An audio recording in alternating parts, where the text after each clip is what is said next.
Everybody, how are you all? I hope you all are doing great and staying absolutely fit and fine. So welcome to our YouTube channel Incredible Abhishek and आज का जो topic हम discuss करने वाले हैं that is your constitutional bodies. ठीक है, तो GS 365 के अंडर जो हमारा पॉलिटी सेशन चल रहा है तो उसमें ही आज हम एक नया टॉपिक डिस्कस करने वाले हैं that is your constitutional bodies. Definitely next video में हम नॉन कॉन्स्टिट्यूशनल बॉडीज़ को भी कवर कर लेंगे, है ना। एक ही वीडियो में कॉन्स्टिट्यूशनल बॉडीज़ और अगले वीडियो में नॉन कॉन्स्टिट्यूशनल बॉडीज़ को डिस्कस कर लिया जाएगा, है ना। That is your kind of important to your examination point of view. एक दो क्वेश्चंस पूछ ही लेते हैं हर बार, और प्रीवियस पैटर्न्स को अगर आप फॉलो कर रहे हैं तो आप देखेंगे कि प्रीवियस ईयर में पूछ ही ले रहा है एक दो क्वेश्चंस, तो it's kind of important for your examination point of view. Next thing is कि मैं एक छोटा सा इन्फॉर्मेशन आपके साथ शेयर करना चाहता हूँ कि लास्ट वीडियो में एक वीडियो बनाई गई थी बाय अभिषेक सर, जिसमें कि उन्होंने पूछा था कि हम एक कौन सा एक नया इनिशिएटिव स्टार्ट करें जो कि आपको हेल्पफुल हो regarding your CDA for any CAPA for any kind of examination. Like वो कुछ भी हो सकता है related to your science portion, related to your paper 2 और मैथमेटिक्स पोर्शन। तो प्लीज़ जाएं आप उस वीडियो पर और कमेंट करें अपना वैल्यूबल कमेंट्स, और जो भी मेजॉरिटी होगा पोर्शन, जो भी आप मेजॉरिटी बोलेंगे तो उस चीज़ को हम लोग फर्दर स्टार्ट करेंगे, है ना। उस चीज़ को फिर आगे इनिशिएट करेंगे हम लोग। तो दिस इज़ द थिंग। तो आप जाएँ उस वीडियो पर, कमेंट करें, या फिर आप टेलीग्राम पे भी कमेंट कर सकते हैं। जो हमारा चैनल है, जो वीडियो है उसका लिंक आपको डिस्क्रिप्शन में मिल जाएगा, so please go and check that out. Okay, तो आज का टॉपिक डिस्कस करते हैं that is your constitutional bodies. तो कॉन्स्टिट्यूशनल बॉडीज़ क्या होती हैं वो डिस्कस कर लेते हैं पहले। तो जो कॉन्स्टिट्यूशनल बॉडीज़ होती हैं they are important bodies in India, ठीक है, जो कि अपने पावर्स को डिराइव करती हैं, पावर्स और अथॉरिटीज़ को from the Indian constitution. Simple, they are the important bodies in India that derives their powers and authorities from Indian Constitution. Simple. Okay.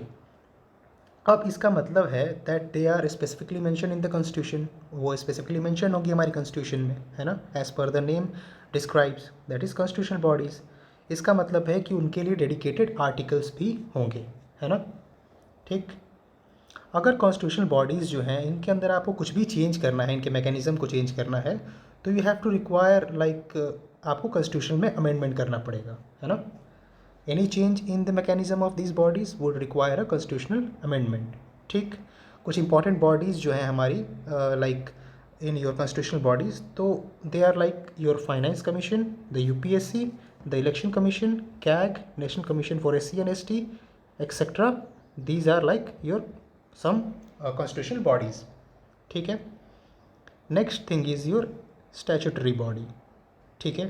तो स्टैट्यूटरी बॉडी जो होता है ये तो first of all this is non constitutional, ठीक है, और ये कहीं भी आपका मेंशन नहीं होता है कॉन्स्टिट्यूशन में, ठीक है। दे आर ऑल्सो इंपॉर्टेंट तो बिल्कुल होते हैं, ठीक है, बिकॉज ऑफ देयर फंक्शन, है ना। They are created by act of parliament, is very important, this is the basic difference, है ना। तो they are created by act of parliament, ठीक है। दे आर कॉल्ड स्टैट्यूटरी, है ना, उनको हम स्टैट्यूटरी बोलते हैं बिकॉज लॉ और लॉ मेड बाई पार्लियामेंट और द लेजिस्लेचर, ठीक। उसके बाद अगर बात करें तो दे डिराइव देयर पावर, कहाँ से पावर डिराइव करते हैं भाई, तो laws made by the parliament, ठीक है। That's why they are known as statutory bodies, ठीक है। आज मैं सिर्फ इन्हीं दोनों पर डिस्कस करने वाला हूँ, दैट्स वाई मैंने थोड़ा सा पहले डिस्क्राइब कर दिया इसको आपके लिए। कल जब हम नॉन कॉन्स्टिट्यूशनल बॉडीज़ पढ़ेंगे तो उसको भी मैं डिस्क्राइब कर दूंगा फर्दर। तो आइए फिर एक एक करके देख लेते हैं जो भी हमारे कॉन्स्टिट्यूशनल बॉडीज़ हैं, ठीक है। तो first one is your UPSC and state PSC। State PSC और UPSC का फुल फॉर्म जानना बहुत ज़रूरी है if you are preparing for the examination, जो कि बहुत बेसिक है, सबको पता होगा। तो UPSC is your union public service commission and state PCS service commission, है ना। तो this is your UPSC and state PSC, ठीक है। कौन कौन से आर्टिकल्स में हमें देखने के लिए मिलता है ये, तो फ्रॉम आर्टिकल 315, ठीक है, फ्रॉम आर्टिकल 315 टू आर्टिकल 323, है ना। जो हमारा UPSC है और स्टेट PSC है, कहाँ कौन से आर्टिकल में मिलेगा, आर्टिकल 315 टू 323, कौन से पार्ट में, तो पार्ट 14 में, है ना। पार्ट 14 में हमें देखने को मिल जाएगा। तो आप इंपॉर्टेंट है इस चीज़ को याद रखेंगे कि part 14 article 315 to article 323, okay.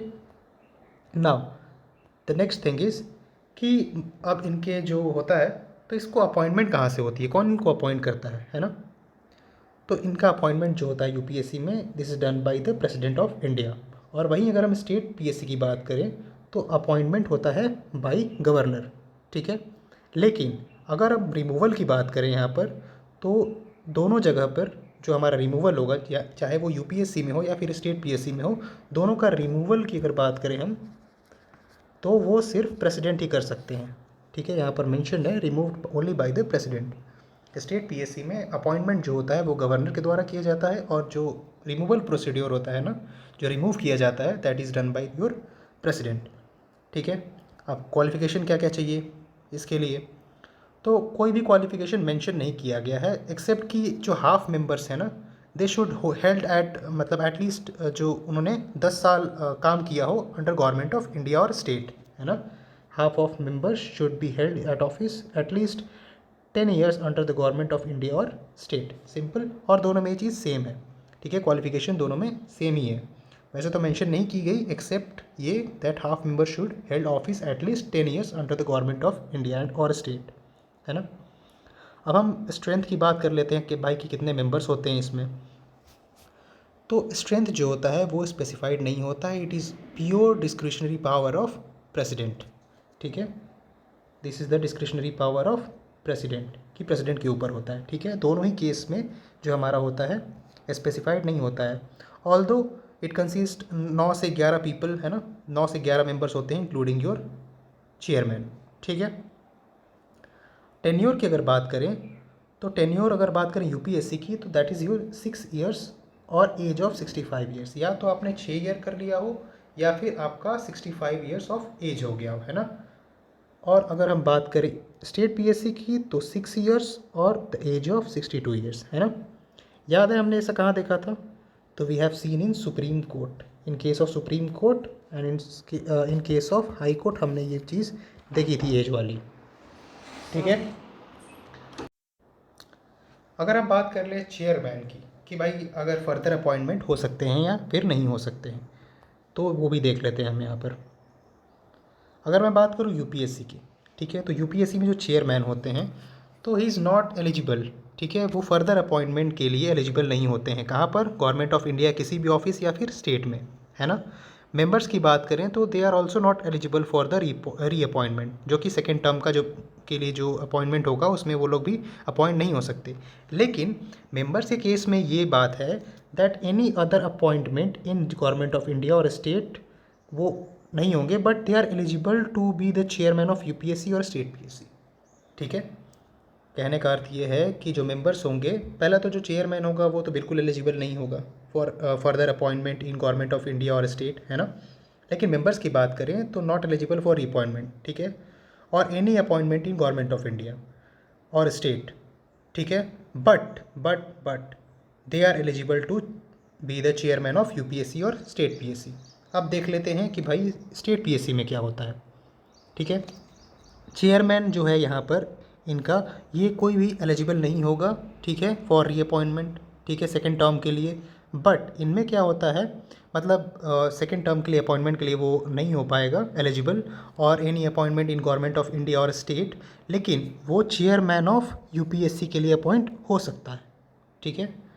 Mark this one, है ना, दिस इज़ इंपॉर्टेंट। थोड़ा सा ट्रिकी हो जाएगा, अगर आपसे कोई क्वेश्चन पूछेगा तो यहाँ से ट्रिकी करके पूछ सकता है कि जो हमारा स्टेट पीएससी का जो चेयरमैन होता है, he is not eligible for reappointment for is second term or appointment in any kind of government of India और state, but he is eligible to be the chairman of member of UPSC, ठीक है, chairman या फिर member of UPSC, ठीक है। Members की बात कर ले अगर हम स्टेट पीएससी की, तो they are also not eligible for the reappointment, है ना, for the second term definitely, or any other appointment in government of India और स्टेट, ठीक है। मतलब वो भी मतलब अपॉइंटमेंट के लिए फर्दर एलिजिबल नहीं होते हैं, या फिर आप बात करें गवर्नमेंट ऑफ इंडिया की या फिर स्टेट की, ठीक है। बट जो हमारे मेंबर्स होते हैं स्टेट पीएससी के लिए, they are eligible to be the chairman of UPSC or as well as the state PSC, ठीक है। जो भी हमारे मेंबर्स होंगे वो यूपीएससी में चेयरमैन बन सकते हैं, ठीक है, या फिर किसी भी स्टेट पीएससी में चेयर बनने के लिए एलिजिबल होते हैं, ठीक है। या तो वो मेंबर बन सकते हैं या फिर उनके पास दोनों चीज़ें होती हैं, है ना, या तो वो मेंबर बन जाए यूपीएससी के या फिर चेयरमैन बन जाए यूपीएससी के, या फिर वो स्टेट पीएससी में के चेयरमैन बन जाए, है ना। तो this is this is it, यही होता है ना। सैलरी की बात करें तो जो हमारा यूपीएससी होता है, तो इसमें जो सैलरी होती है this is charge on consolidated fund of India, ठीक है। ये चार्ज की जाती है on consolidated fund of India. और जो हमारा स्टेट पीएससी होता है उसके अंदर जो होती है चार्ज कहाँ पर होती है, state consolidated fund of state में, ठीक है। रिज़ाइन करना होगा यूपीएससी वाले बंदे को तो कहाँ करेगा, प्रेसिडेंट को करेगा। इसको करना होगा तो कहाँ करेगा, गवर्नर को करना पड़ेगा। रिमेंबर दिस वन, है ना। लेकिन अगर हटाना है, उसको रिमूव करना है तो कौन कर सकता है, प्रेसिडेंट ही कर सकते हैं, ठीक है। ओके, मूविंग फर्दर, तो रिमूवल प्रोसीड्योर की बात कर लेते हैं, ठीक है। तो as man provided in the constitution, president from the office under following circumstances, president ही कर सकते हैं, है ना। तो या तो वो एडजस्टेड एंड इंसॉल्वेंट हो, ठीक है, या फिर engages in during his term of office any paid employment outside the duties, ठीक है। कोई भी आपने अदर ऑफिस ऑफ प्रॉफिट करके रखा हुआ है या फिर किसी भी पेड एम्प्लॉयमेंट में है बाहर, तो भी आपको बाहर निकाला जा सकता है ना, रिमूव किया जा सकता है। या फिर आपका अनफिट टू कंटिन्यू हो आप, ठीक है। या फिर kind of unsound mind or body हो आपका, है ना, इन ओपिनियन ऑफ प्रेसिडेंट, ठीक है, in office by the reason of infirmity or of mind or body, ठीक है। तो president can also remove the chairman or any other member of UPSC, चाहे यूपीएससी या फिर स्टेट पीएससी, फॉर मिसबिहेवियर, है ना। मिसबिहेवियर अगर कोई है तो वहाँ पर यूपीएससी का हो या फिर स्टेट पीएससी का हो, उस चेयरमैन को निकाला जा सकता है। कौन निकाल सकता है, प्रेसिडेंट निकाल सकते हैं, ठीक है। लेकिन इस केस में क्या होता है कि जो प्रेसिडेंट जो होते हैं उनको जो ये केस होता है वो रेफ़र करना पड़ता है सुप्रीम कोर्ट फॉर इंक्वायरी, ठीक है। प्रेसिडेंट जो होते हैं हमारा वो सुप्रीम कोर्ट को इंक्वायरी के लिए भेजते हैं ये मैटर को, है ना।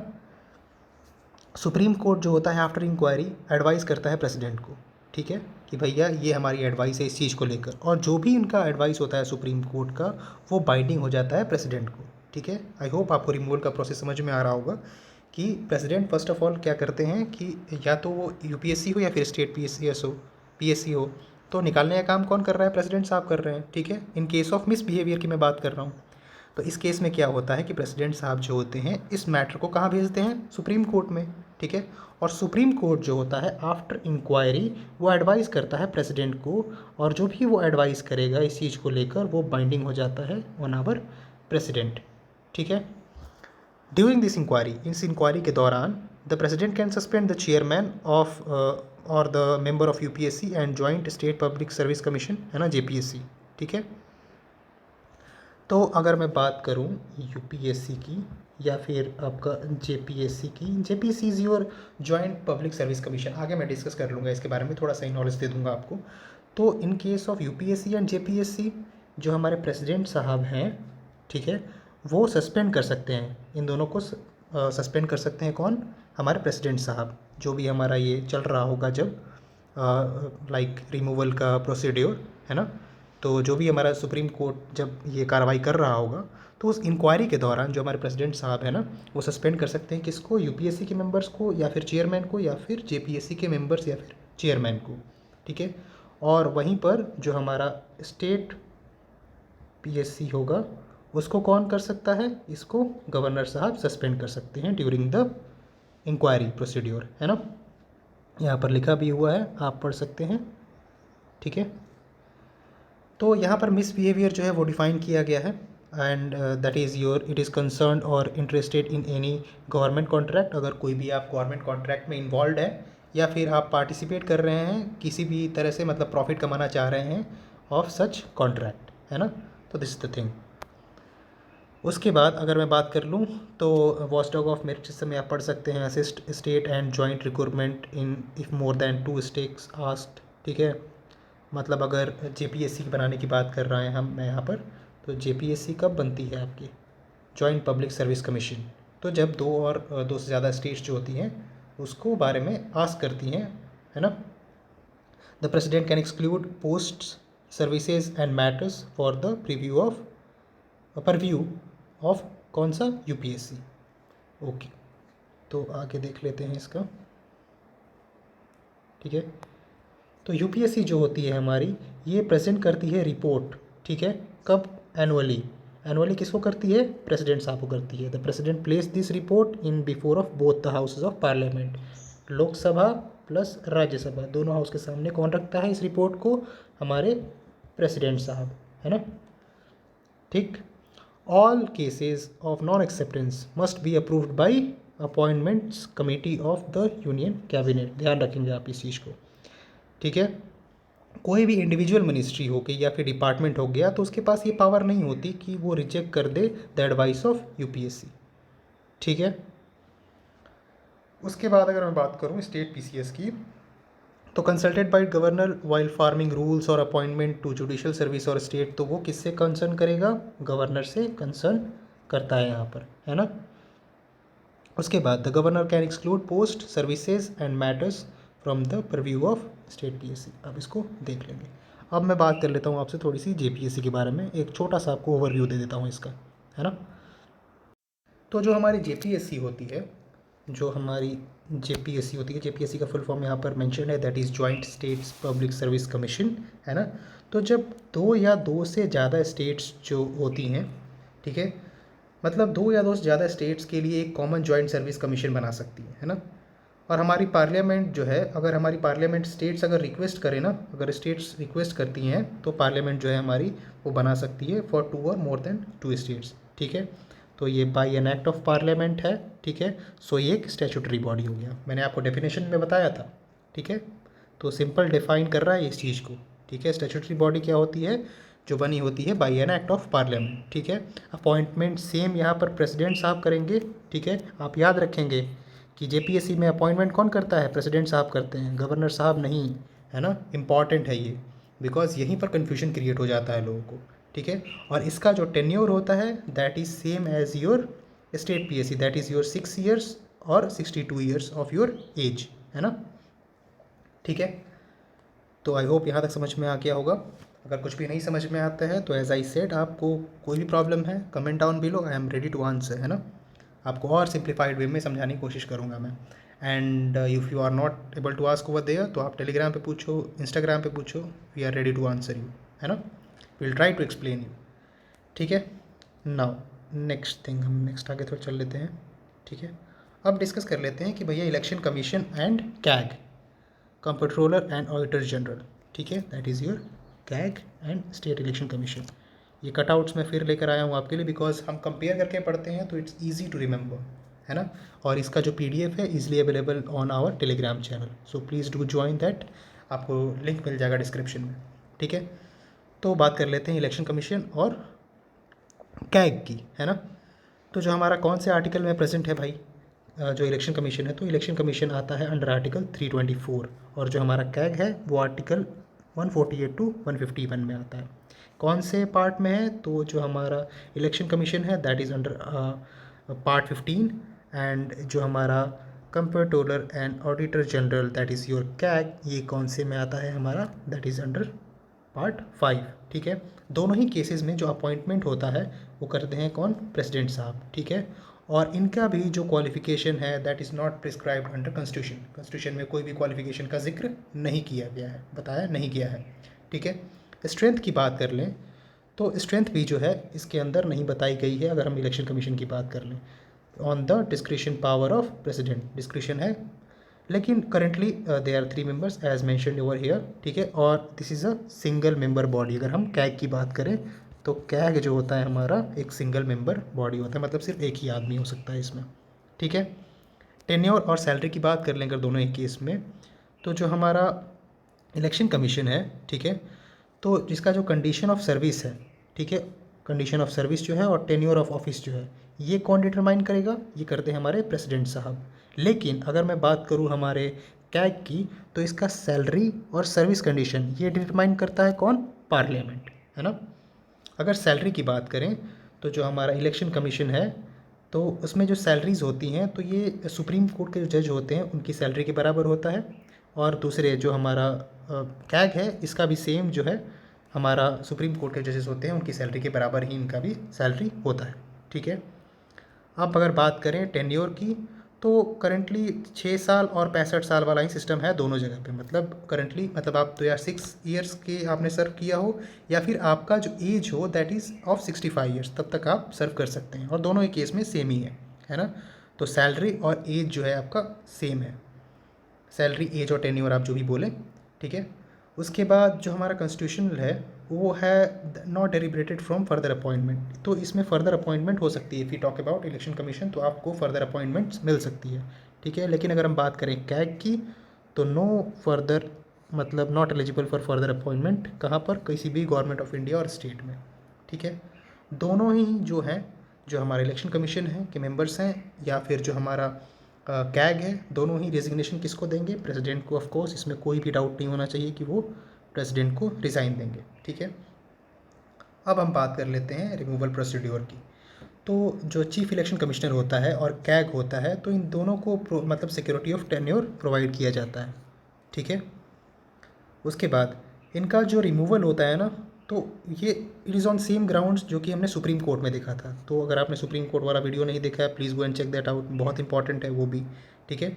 तो इनका भी removal on the same manner जैसे होता है ऑन द ग्राउंड्स ऑफ, ठीक है, जज ऑफ सुप्रीम कोर्ट, तो उसी तरह से। फिर भी मैं डिस्कस कर लेता हूँ। जजेस इंक्वायरी एक्ट मैंने डिस्कस किया हुआ था, इफ़ यू रिमेंबर, रिमूवल के टाइम पे, है ना।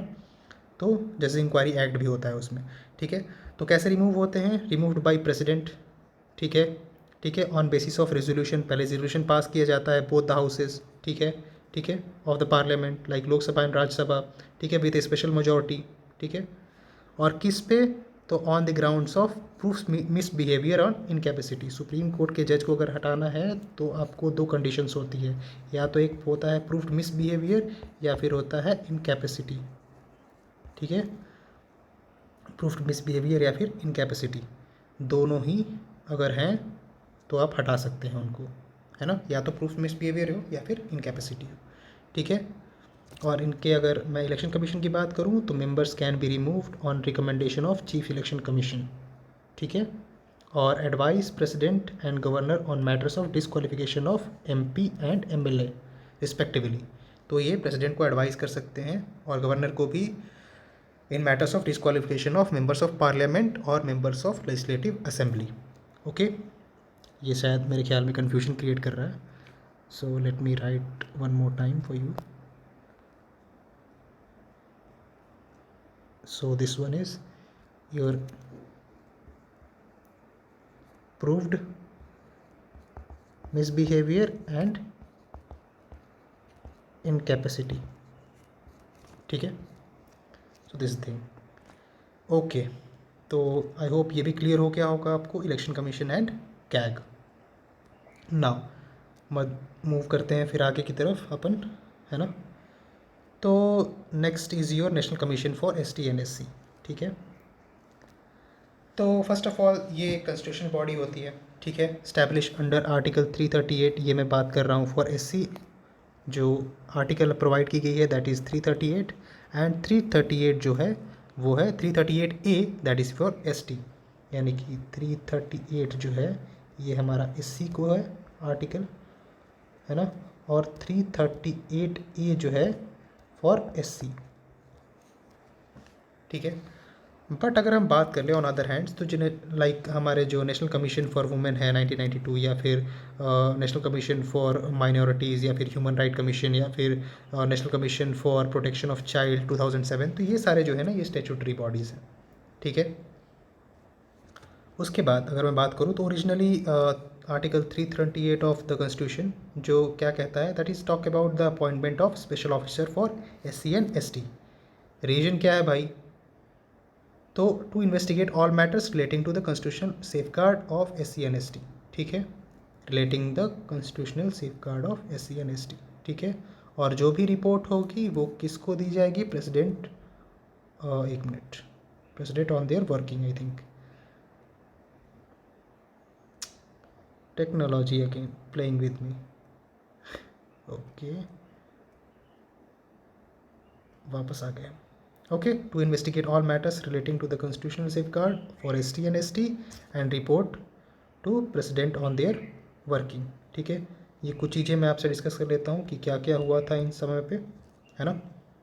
फिर हम आगे मूव कर लेंगे। एक्चुअली इसमें अपना बैकवर्ड क्लास को मैंने इंक्लूड किया हुआ है। ओके, तो डिस्कस कर लेते हैं पहले इसको। तो ये करके डिस्कस कर लेते हैं फिर इन सारे को, लाइक 78 87 को।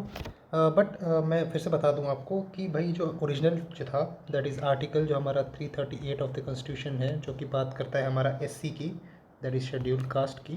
तो इसमें क्या कहा गया, that provided for appointment of special officer, है ना, for a special appointment of special officer, ठीक है, for scheduled caste and scheduled tribe, है ना, दोनों की ही बात की गई। ठीक है, किस चीज़ के लिए भाई? To investigate all matters relating to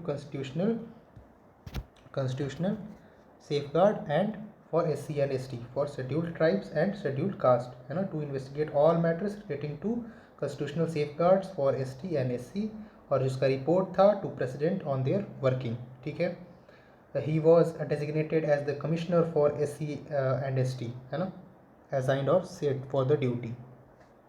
अब बात कर लेते हैं आपके 1978 की।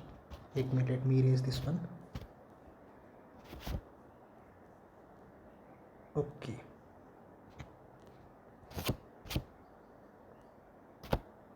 आइए फिर 1978 को डिस्कस कर लेते हैं। तो 1978 में क्या होता है कि गवर्नमेंट जो होती है ना, ये सेटअप करती है एक non statutory multi member commission को फॉर SC एंड ST के लिए। ठीक है, 1978 में क्या होता है कि जो हमारी गवर्नमेंट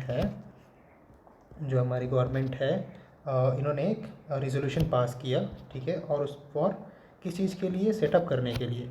ठीक है, सेटअप करने के लिए जो आपका एक रेजोल्यूशन पास किया इन लोगों ने। ठीक है, क्या सेटअप करने के लिए? Non statutory multi member body. ठीक है, किस चीज़ के लिए? For SC and ST। ठीक है, the office of commissioner for SC and ST also continue to exist. 1987 में क्या हुआ कि फिर से एक और रेजोल्यूशन पास किया गया बाय द गवर्नमेंट। ठीक है, इसमें मॉडिफाई किया गया functions of the commission and उसको नाम दिया गया, एक नया नाम दिया गया, रीनेम किया गया, that is your national commission for SC and ST। ठीक है, फिर जो है हमारा 65 कॉन्स्टिट्यूशनल अमेंडमेंट 1990 जो है, इसमें provided for the establishment of high level multi member national commission for SC and ST in place of special officer for SC and ST। ठीक है, पहले हमने स्पेशल ऑफिसर एक अपॉइंट किया हुआ था एज वी हैव स्टडीड।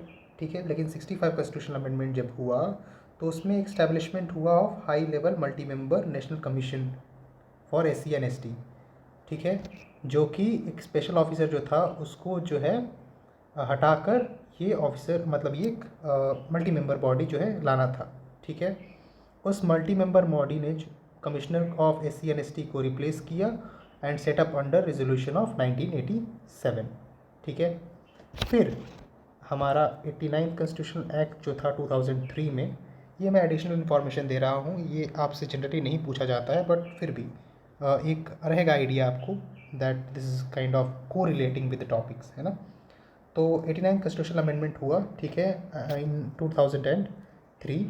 ठीक है, जिसने कि बाइफरगेट कर दिया। ठीक है, जो हमारा SC ST जो साथ में चल रहा था अभी तक, इसको बाइफरगेट कर दिया। ठीक है, एंड 2 सेपरेट बॉडीज़ बना दी गई, जिसको नाम दिया गया national commission for scheduled caste under article 338। ठीक है, शेड्यूल कास्ट के लिए, है ना, और शेड्यूल ट्राइब्स के लिए बना दिया गया 338A। तो आप याद रखेंगे कम से कम 89 कॉन्स्टिट्यूशनल अमेंडमेंट एक्ट तो ज़रूर याद रखेंगे आप, 2003।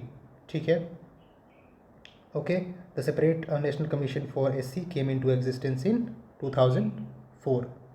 ठीक है, SC के लिए कब आया था? 2004 में आया था।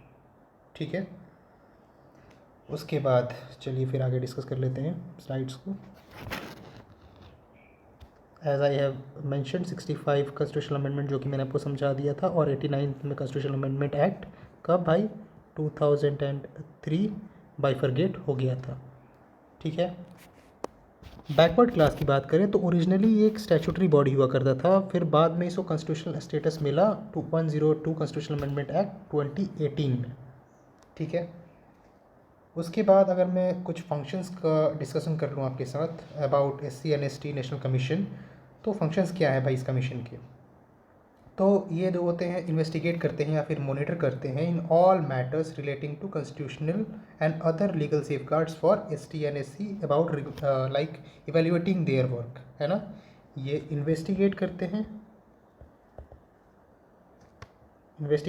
हैं प्लस मॉनिटर करते हैं, investigate plus monitors all matters of constitutional and other legal safeguards for SC and ST, है ना।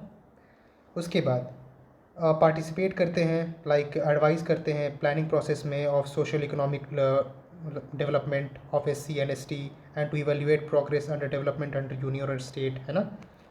इवेल्युएट करते हैं लाइक कितना प्रोग्रेस हुआ डेवलपमेंट अंडर द यूनियन और स्टेट, ठीक है।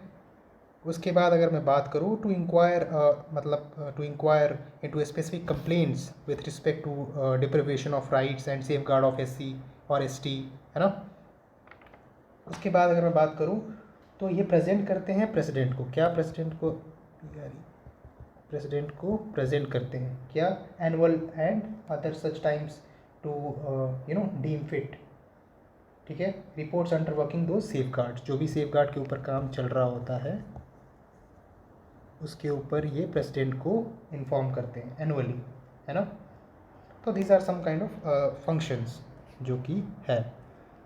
तो नेक्स्ट में आपको देखने के लिए मिल जाएगा कि आर्टिकल 338 पार्ट 16 में आता है। 338 जो है हमारा that is your ST under part 16, है ना। और हमारा जो OBC है other backward classes that is your article 338B part 16, है ना। अपॉइंटमेंट कौन करता है? ऑफ कोर्स जो प्रेसिडेंट साहब होंगे वही अपॉइंट करेंगे, और इनमें जो मेंबर्स होते हैं एक तो हमारा चेयरपर्सन होता है, एक वाइस चेयरपर्सन होता है और 3 अदर मेंबर्स होते हैं। कौन अपॉइंट करता है तीनों को? प्रेसिडेंट साहब, chairman, vice chairperson and 3 other members appointed by the president, ठीक है। टेन्योर और सर्विस कंडीशंस जो होती हैं ना ऑफ ऑफिस, ये भी डिटरमाइन करता है प्रेसिडेंट साहब ही, है ना। यूजुअली 3 इयर्स होते हैं, है ना, अंडर द रूल्स। बाकी वही सारी चीज़ें हैं जो मैंने आपको बताई, और लाइक आप पढ़ सकते हैं इन सारी चीज़ों को। आई होप कोई प्रॉब्लम नहीं होना चाहिए इसमें, ठीक है। तो प्रेजेंट्स एनुअल रिपोर्ट मैंने बता दिया to president and also submit a report when it things necessary, ठीक है। एनुअल रिपोर्ट तो करना ही करना है।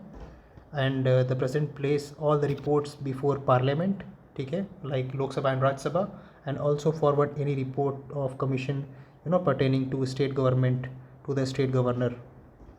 The governor placed before the state legislature, like your state legislative assembly, है ना। तो ये सारी चीज़ें हैं। उसके बाद मैं बात कर लूँ आपका that is your attorney general of India and advocate general of state, ठीक है। मेनली आप आर्टिकल्स याद रखेंगे, पार्ट्स याद रखते हैं, कौन कौन अपॉइंट होता है, कौन करता है उनको अपॉइंट, क्या क्वालिफिकेशंस होती है, क्या टेन्योर होती है ना। तो इन सारी चीज़ों में आपको घुमा फिरा के क्वेश्चंस पूछे जाते हैं, ठीक है। अब मैं बात कर लूँ अगर अटॉर्नी जनरल ऑफ इंडिया और एडवोकेट जनरल ऑफ स्टेट की, तो आर्टिकल 76 पार्ट 5 में हमारा आते हैं अटॉर्नी जनरल ऑफ इंडिया, और एडवोकेट जनरल ऑफ स्टेट आते हैं आर्टिकल 165 पार्ट 6 में, ठीक है। उसके बाद इसको अपॉइंट करते हैं हमारे प्रेसिडेंट साहब, और इनको advocate general of state obviously governor साहब ही अपॉइंट करेंगे, ठीक है।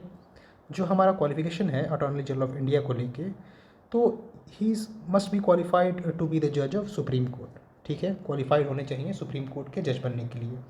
अब क्वालिफिकेशंस क्या क्या चाहिए होता है सुप्रीम कोर्ट का जज बनने के लिए, अगेन आपको ये अगर पता होगा तो इट विल बी ईजी, है ना, आपको दोबारा पढ़ना नहीं पड़ेगा। लेकिन फिर भी मैं आपको बता देता हूँ कि सुप्रीम कोर्ट का जज बनने के लिए क्या चाहिए होता है। तो first of all he must be the citizen of India, पहले सिटीजन ऑफ इंडिया होना चाहिए, या फिर और उसके बाद आप जज हो या फिर किसी हाई कोर्ट में फॉर 5 ईयर्स, ठीक है, किसी भी हाई कोर्ट में आप जज हों 5 ईयर्स, या फिर आप एडवोकेट रहे हों for 10 years at any high court, है ना, या फिर आप एमिनेंट ज्यूरिस्ट हों किसके नज़र में भाई, तो इन ओपिनियन ऑफ प्रेसिडेंट। अब आप बोलेंगे एमिनेंट ज्यूरिस्ट क्या होता है, तो वो जो लॉ का स्कॉलर होता है ना। For more details you can go and check our supreme court वाला वीडियो, ठीक है। उसके बाद अगर मैं एडवोकेट जनरल ऑफ स्टेट की बात करूं तो he must be qualified for the जज ऑफ हाई कोर्ट, ठीक है। उसके लिए भी पहला चीज़ तो है कि भाई सिटीजन ऑफ इंडिया होना चाहिए, ठीक है, and must have been judicial service of state for 10 years, और या फिर वो एडवोकेट हो हाई कोर्ट में फॉर 10 ईयर्स। तो ये सारी चीज़ें हैं। ये सारे क्वालिफिकेशन चाहिए होते हैं, ठीक है। टेन्योर जो है ना, दोनों के केस में ही फिक्स नहीं किया गया है। जो हमारा टेन्योर है वो दोनों के केस में ही फिक्स नहीं किया गया है, ठीक है। Not fix by the constitutional conventionally till council of minister have vote of confidence in parliament, ठीक है। इस केस में भी वही है, कन्वेंशनली जो होता है till council minister have vote for the confidence in state legislature और पार्लियामेंट, ठीक है। सैलरी की बात करें तो वो भी फिक्स नहीं होती है, ठीक है। Determined by the president in case of your like attorney general of India and in advocate general of state के केस में आपका गवर्नर साहब जो हैं वो डिटरमाइन करते हैं, है ना, कॉन्स्टिट्यूशन के द्वारा कुछ नहीं है, ठीक है। रिज़ाइन करना होगा तो ये रिजिग्नेशन देते हैं अपना प्रेसिडेंट को और ये भाई साहब देते हैं गवर्नर साहब को। रिमूवल प्रोसीड्योर की बात कर लें तो constitution does not contain the procedure of any ground for his removal, और दोनों के केस में यही है कि कॉन्स्टिट्यूशन में जो प्रोसीड्योर ऑफ रिमूवल है वो नहीं दिया गया है दोनों के केस में, ठीक है। बट जो हमारे अटॉर्नी जनरल ऑफ इंडिया हैं और एडवोकेट जनरल ऑफ स्टेट हैं, तो अटॉर्नी जनरल ऑफ इंडिया के केस में ये प्योरली होल्ड करेंगे with pure pleasure of president, और एडवोकेट जनरल ऑफ स्टेट जो हैं ये प्योरली प्लेजर ऑफ गवर्नर के से जो है ऑफिस होल्ड करेंगे, ठीक है। उसके बाद जो हमारे अटॉर्नी जनरल ऑफ इंडिया होते हैं, he is the highest law officer in the country, please remember this one, ठीक है। एक I don't remember the examination, तो उसमें ये क्वेश्चन आ गया था वन लाइनर में कि भाई कौन होता है highest law officer of the country, ठीक है। और highest law officer of the state जो होते हैं वो हमारे एडवोकेट जनरल ऑफ स्टेट होते हैं, ठीक है। Attorney general is not a full time counsel or does not fall in the category of government servants, है ना, ये नहीं आते हैं, ठीक है। So he can do his private legal practice, तो ये भाई साहब जो हैं ये प्राइवेट लीगल प्रैक्टिस कर सकते हैं, इन पर कोई भी चार्जेस नहीं लगेंगे, है ना। ये मतलब फुल टाइम जो है मतलब हमारे काउंसिल का पार्ट नहीं होते हैं, और it is not fall under the category of government servants, है ना, ठीक है।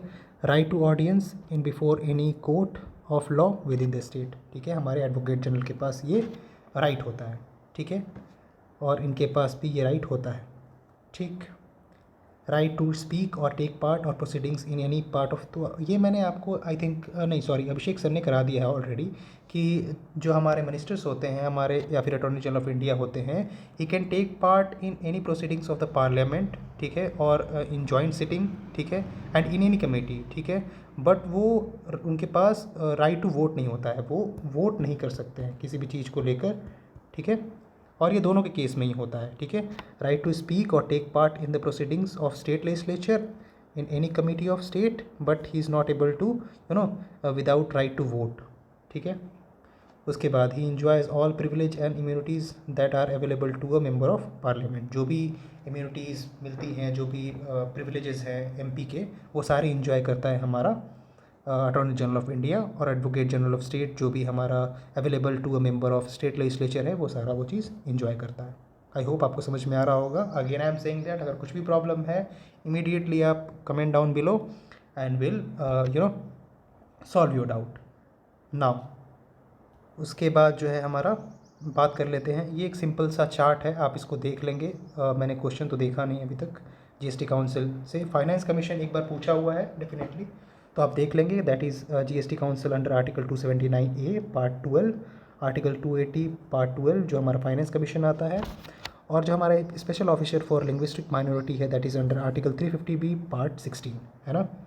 तीनों के केस में ही कंस्टिट्यूटेड बाय प्रेसिडेंटल ऑर्डर, ये भी प्रेसिडेंटल ऑर्डर और ये भी बाय प्रेसिडेंट जो है अपॉइंटमेंट होता है इनका, ठीक है। कंपोजिशन की बात कर लें अगर जीएसटी काउंसिल की, तो जो हमारा finance minister and minister of state जो है, इसमें हमारा चेयरमैन होता है फाइनेंस कमीशन और 4 अदर मेंबर्स होते हैं। कौन अपॉइंट करता है भाई? प्रेसिडेंट, ठीक है। प्रेसिडेंटल ऑर्डर भी वही चीज़ है ना। उसके बाद आप लेकिन प्रेसिडेंटल ऑर्डर एक मतलब एक स्पेसिफिक टर्म है जो आप यूज़ करेंगे, ठीक है। क्वालिफ़िकेशंस की बात कर लें अगर, तो जीएसटी काउंसिल के लिए कोई क्वालिफिकेशन डिटरमाइन नहीं किया गया है, लेकिन अगर फाइनेंस कमीशन की बात कर लें तो वह डिटरमाइंड बाय द पार्लियामेंट, ठीक है। और अगर हम special officer for linguistic minority की बात करते हैं तो constitution does not specified the qualification, tenure, salaries, allowances, service condition and procedure for the removal, ठीक है। उसके बाद लाइक टेन्योर की बात कर लें तो इसमें तो कुछ भी बताया नहीं गया भैया, है ना कॉन्स्टिट्यूशन। लेकिन हमारा फाइनेंस कमीशन की बात करें तो constituted by the president of India every 5th year और at such earlier time considers necessary. ठीक है, बाकी ये सारी रिकमेंडेशंस वगैरह आप पढ़ लेना, है ना। Balancing wheel of physical federalism simple है, मैं इनको एलेबोरेट नहीं कर रहा जानबूझ कर, क्योंकि इतना डीपली जाने की ज़रूरत नहीं है। कंटेंट आप कम रखें, है ना, मल्टीपल टाइम्स रिविजन करें, that will be helpful for you for your examination, है ना। बाकी अगर आप इनकी बात कर लें जीएसटी काउंसिल की, तो जो हमारा कोरम है हाफ ऑफ टोटल मेंबर्स होता है इसमें, है ना। डिसीजन एवरी डिसीजन जो होती है by majority of 3/4 of the members of present and जो भी मेंबर्स हैं उसका जो 3/4 जो प्रेजेंट है ना वो वोट करेगा इसमें। ठीक है, और votes casted 1/3 of states and 2/3 of votes casted. तो दिस इज़ इट, ये हमारा लास्ट स्लाइड है आई थिंक। एंड ये हमारा कॉन्स्टिट्यूशनल बॉडीज़ मैंने सारा कवर कर लिया है। आई होप आपको सारी चीज़ें समझ में आई होंगी। In next video we will be discussing about our non constitutional bodies. And तो फिर तब तक के लिए टाटा बाय बाय, पढ़ते रहिए, रिवाइज करते रहिए, that is necessary. And please go to our previous video and give your valuable comments. और आपको अगर डाउट होता है तो you are free to ask, we are happy to answer. Thank you so much, have a good day.